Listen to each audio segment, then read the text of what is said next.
Yung construction methodology po niya is lahat po ay reinforced concrete. Yung quality po niya is high-end po siya.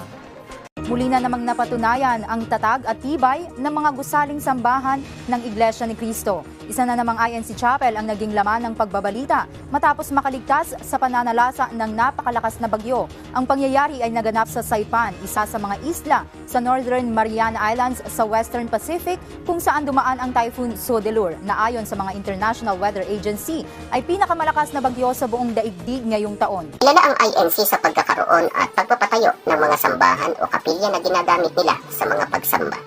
Sa maraming pagkakataon ay napatunayan na ang tibay ng mga sambahang ito kagaya ng inyong nakita sa simula ng episode na ito. Isang mahalagang tanong ay papaano nga ba nagpapatayo ng mga kapilya ang Iglesia ni Cristo? Bakit matitibay ang mga ito, lalo na ang mga moderno o bago nilang estruktura? Mayroon ba silang sinusunod na polisiya o kakaibang pamamaraan? O kagaya lamang ng iba na maitayo na lamang ito para may magamit kung kinakailangan? Ano ang nakitang dahilan ng mga nag-obserba o nag-monitor sa pagtatayo ng ilan sa mga ito? Narito ang ilan. Isa po to sa naobserbahan ko na maganda ang quality ng construction, ang paggawa. Yung construction methodology po niya is lahat po ay reinforced concrete. Yung lahat po ng member wala pong ginamit na hollow blocks or SHB.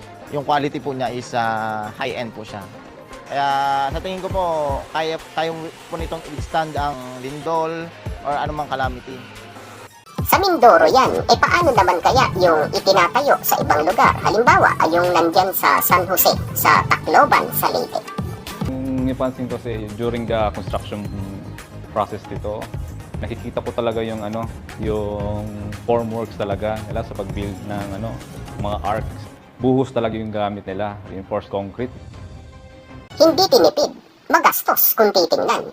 Kung hollow blocks ang gagamitin o kaya ay hindi buhos ay makakatipid ka, di po ba?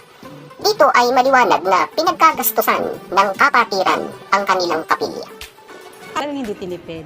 Tinangnan ko kanina, sir, kung yung mga materials ba na ginagamit is nasa local or within dito sa atin sa Tacloban. Ang sabi is talagang from central office po ninyo. Fabricated talaga. Kasi talaga siya kung makikita mo yung details, napakaganda talaga ng mga design na nandito. Kalidad at walang makikitang substandard. Paano naman kaya yung safety ng gusali o ng mga dadalo rito?